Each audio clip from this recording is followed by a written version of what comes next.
오늘 여러분들과 함께 나눌 말씀은 마태복음 9장 18절에서 26절까지 말씀입니다. 마태복음 9장 18절에서 26절까지 말씀 제가 봉독하도록 하겠습니다. 예수께서 이 말씀을 하실 때 한 관리가 와서 절하며 이르되 내 딸이 방금 죽었사오나 오셔서 그 몸에 손을 얹어 주소서. 그러면 살아나겠나이다 하니 예수께서 일어나 따라가심에 제자들도 가더니 12해 동안이나 혈루증으로 앓는 여자가 예수의 뒤로 와서 그 겉옷가를 만지니 이는 제 마음에 그 겉옷만 만져도 구원을 받겠다 함이라. 예수께서 돌이켜 그를 보시며 이르시되 딸아 안심하라. 내 믿음이 너를 구원하였다 하시니 여자가 그 즉시 구원을 받으니라. 예수께서 그 관리의 집에 가사 피리 부는 자들과 떠드는 무리를 보시고 이르시되 물러가라. 이 소녀가 죽은 것이 아니라 잔다 하시니 그들이 비웃더라. 무리를 내보낸 후에 예수께서 들어가사 소녀의 손을 잡으심에 일어나는지라. 그 소문이 그 온 땅에 퍼지더라. 아멘.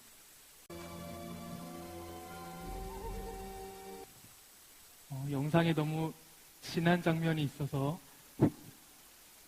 조금 고민했지만 개의치 아니하실 거라 믿음으로 영상을 준비해봤습니다.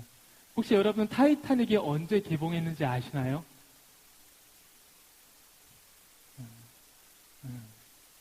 거의 20년 됐습니다. 아마 여기 태어나기 전에 나온 영화일 수도 있고요. 굉장히 오래된 영화인데 혹시 다들 타이타닉 내용을 아시나요? 짧게 말씀드리면 타이타닉은 정략 결혼을 하기 위해서 그 배에 올라탄 한 여인의 이야기가 시작이 됩니다. 그때 그 정략 결혼이 너무 싫어서 자살하고 싶어 배에 뛰어들려고 했던 그녀를 붙잡았던 것은 방금 영상에서 뒤돌아서서 그녀를 환하게 안아주었던 디카프리오였습니다.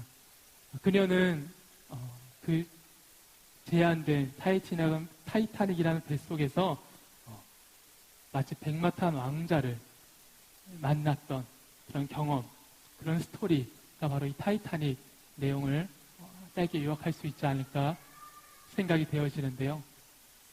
여러분들도 여기 나온 그 영화의 주인공처럼 백마탄 왕자를 만난 경험을 해보신 적이 있으신가요?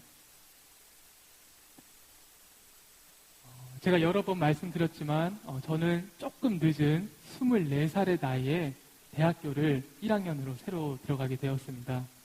대학생이신 분들은 아시겠지만 24살 먹은 남자가 대학교에 처음 들어와 봤을 때 사람들이 관심을 갖던가요? 아니죠. 24살 남자 신입생을 관심 가져야 할 대학생들은 아무도 없었습니다. 그래서 저도 24살에 대학교 1학년에 처음 들어갔을 때 학교 생활이 참 어려웠는데요. 가장 어려웠던 것은 점심시간이었습니다. 수업시간이야 내 필기 노트 하면서 앞만 보면 되는데 이 점심시간이 해결이 되지가 않는 거예요.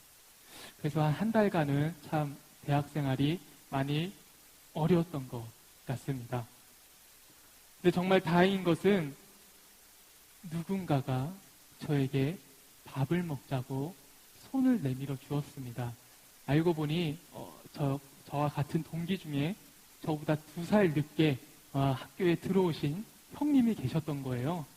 그 형님도 저와 비슷한 상황으로 무리들을 모으고 있었기 때문에 저도 그 무리에 발탁될 수가 있었습니다. 저는 처음에 그 형을 만나고 그 형이 야 같이 밥 먹으러 가자 이랬을 때 마치 신데렐라가 백마탄 왕자님을 만난 것만 같은 정말 너무나도 소중한 만남의 시간이었었습니다. 저도 여자는 아니지만 백마탄 왕자를 만난 경험을 해봤던 것 같습니다. 저뿐만이 아니라 여기 앉아 계신 분들도 특별히 굉장히 사교적인 성격이 아닌 이상 새로운 학교, 새로운 회사에 들어가 쭈뼛쭈뼛하고 있을 때, 특별히 곤란한 상황이나 사고를 치고 어려움에 처했을 때 누군가 와서 관심 가져주고 또 도움을 주면은 마치 백마탄 왕자를 만난 것 같을 것입니다. 오늘 말씀에는 바로 이런 백마탄 왕자가 필요한 두 부류의 사람이 나옵니다. 첫 번째는 한 관리인이라는 주인공이 나오고요. 두 번째는 혈루증 앓는 여자가 나옵니다. 혈루증이라는 단어를 혹시 모르실까봐 설명드리면은 몸에서 피가 나는데 그 피가 잘 멈추지 않는 병이라고 이 정도 알고 계시면 괜찮을 것 같습니다. 첫 번째 주인공이 관리인은 유대인들이 기도하고 성경 읽고 예배드리는 장소로 사용되던 회당에서 예배 진행을 책임졌던 직원이었습니다. 이 회당은 예배 장소뿐만이 아니라 다른 용도로도 사용이 되었는데요. 어린이들을 위한 학교로도 사용되었고 율법을 어긴 유대인들을 재판하던 장소이기도 하였습니다. 그래서 이 관리인은 재판의 판결에 따라 율법을 어긴 자들을 책짓질하던 역할도 맡았던 사람이었습니다. 관리인은 예수님께서 말씀을 전하고 있을 때 와서 절하며 부탁합니다. 내 딸이 방금 죽었사오나 오셔서 그 몸에 손을 얹어주소서. 그러면 살아나겠나이다. 자기 딸이 이미 죽어 있는데 곧 죽을 것 같아서 살려달라고 부탁하는 것이 아니라 이미 죽어 있는데 와서 살려달라고 말하고 있습니다. 그것도 예수님께서 손만 얹어주시면은 살 거라는 확신을 가지고 예수님께 부탁을 하는 장면입니다. 근데 사실 이 부탁이 굉장히 놀라운 장면이라는 것은 마태복음 9장 33절과 마가복음 2장 12절을 보시면 알 수가 있습니다. 예수님께서 중풍병자를 일으켰을 때도 귀신을 쫓아내고 말 못하는 사람을 말하게 하셨을 때도 성경은 이렇게 기록하고 있습니다. 이스라엘 가운데 이런 일을 본 적이 없다. 이르되 우리가 이런 일을 도무지 보지 못하였다. 그러니까 유대인들은 중풍병자가 일어나는 기적도 한 번도 본 적이 없고 귀신이 들려서 말을 못하던 사람이 그 귀신에서 벗어나 말을 다시 할 수 있게 하는 그 기적들을 단 한 번도 경험해보지 못했었습니다. 기적에 대해서 매우 생소한 이들에게 유대인, 그것도 율법을 어기는 사람들을 책질질할 정도로 율법을 굉장히 중요시하던 그 유대인이 예수님께 가서 죽어있는 자기 딸을 살려달라고 부탁을 하고 있습니다. 이 관리인이 얼마나 간절하고 정말 지푸라기라도 잡고 싶은 마음으로 예수님께 부탁을 한 것인지 우리는 짐작해 볼 수가 있습니다. 예수님께서는 기꺼이 그의 부탁을 들어주시고자 그 관리를 따라가십니다. 그랬을 때 사람들은 그 예수가 그 관리의 딸을 살리는 것을 보고 싶었는지 수많은 무리들이 그들을 따르게 됩니다. 그렇게 예수님께서 수많은 무리들과 함께 그 딸을 향해 가고 있을 때 12년 동안 만성적으로 바로 피를 흘리는 병을 가진 혈루증으로 앓는 여자가 무리에 섞여 들어와 예수의 뒤로 와서 그 겉옷가를 만졌습니다.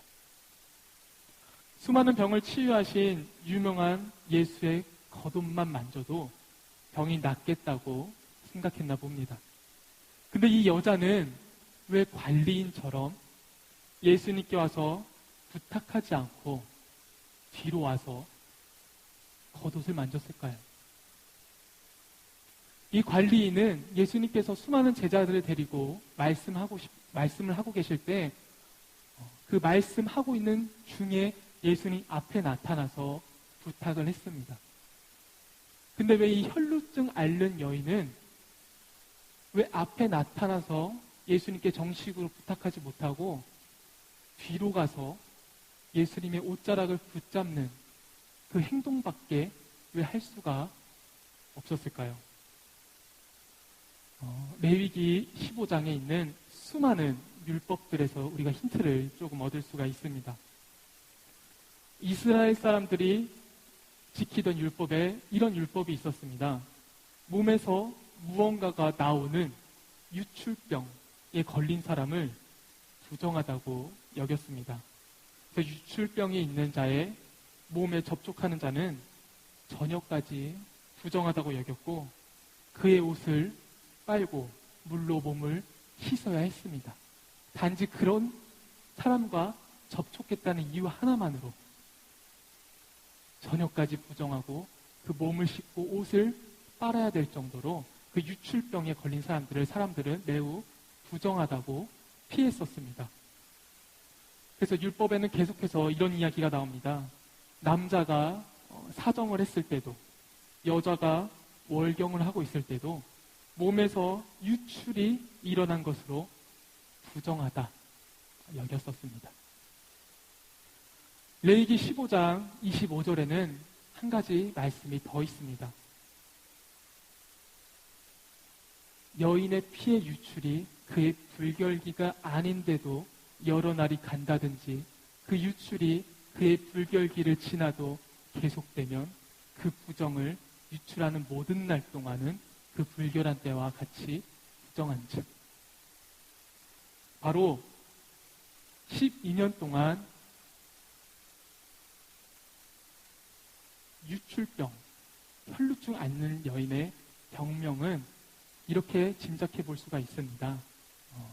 여자들의 몸에 정신적으로나 육체적으로 스트레스가 왔을 때 정기적인 월경을 하기보다는 비정기적인 하혈을 하게 될 때가 있다고 합니다.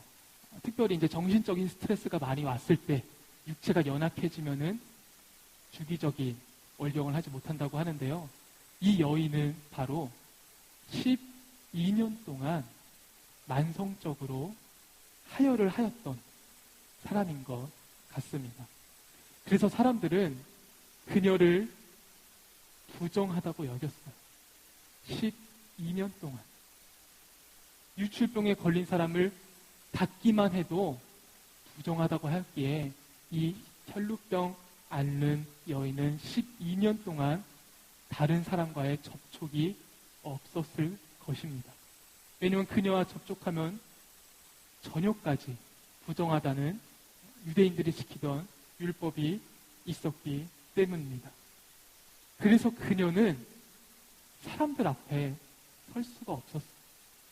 왜냐하면 12년 동안 사람들과 접촉할 수도 없을 부정한 여인으로 유대인들에게 낙인이 찍혀 있었기 때문입니다. 여러 치유의 기적을 일으키셨다는 예수를 보게 되었을 때도 그녀는 사람들 앞에 설 용기를 낼 수가 없었을 것입니다.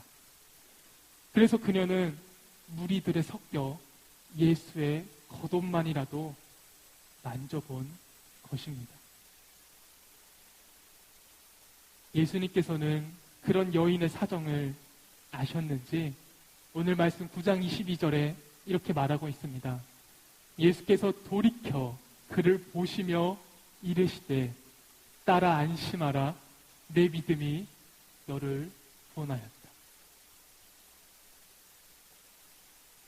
성경을 기록한 원어의 느낌대로 살리면 이렇습니다. 함께 읽어보실까요?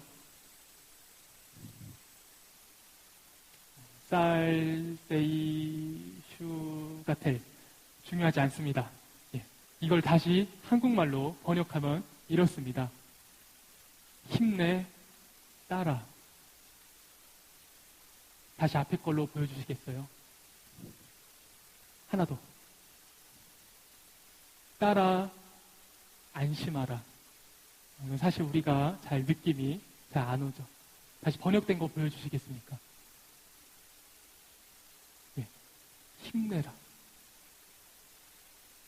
그 혈루증 앓는 여인, 12년 동안 혈루증을 앓느라 12년 동안 부정하다고 여겨져 12년 동안 사람 손을 타지 못했던 그 여인이 예수님 앞에 감히 설 수 없어서 뒤에서 예수님의 겉옷밖에 붙잡을 수 없었던 그 여인을 향해서 예수님께서는 돌아보시고 말씀하셨습니다. 힘내라고.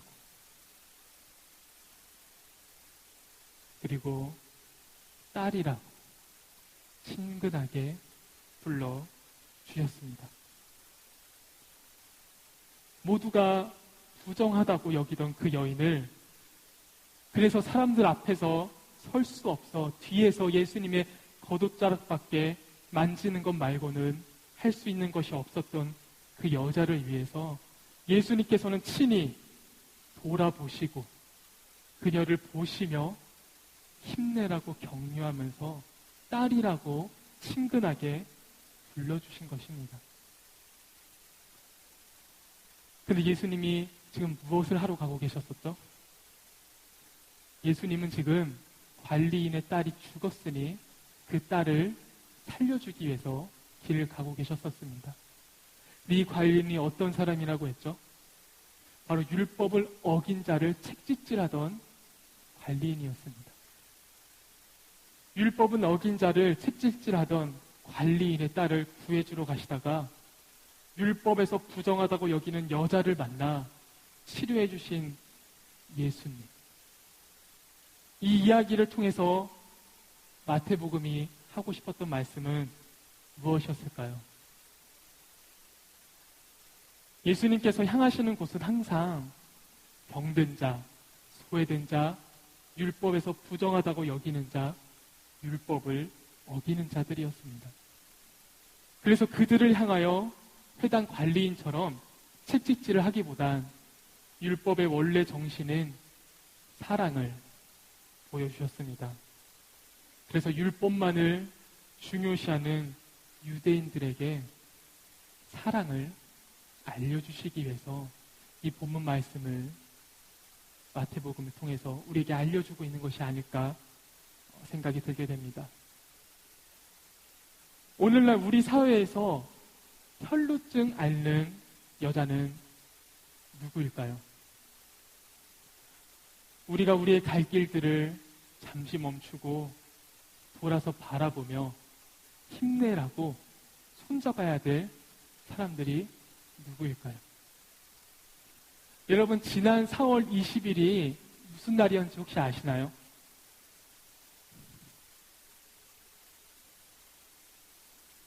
예, 지난 4월 20일은 장애인의 날이었습니다. 네, 여러분, 놀랍게도 장애인의 날을 위해서 수많은 행사가 열리는데 정작 그곳에 참여해야 될 장애인들은 다른 모임을 갔습니다. 어떤 모임을 갔냐면요. 장애인 차별 철폐의 날로 바꾸자고 광화문에서 집회를 여는 모임에 참여를 합니다. 4월 20일에는 장애인의 날이라고 정부가 정해서 수많은 단체가 그들을 기념하는 행사를 열어줍니다. 하지만 정작 장애인들은 장애인 날을 원하지 않고 장애인 차별 철폐의 날로 바꾸자며 집회를 열곤 합니다. 이들이 왜 이렇게 장애인의 날을 누리지 못하고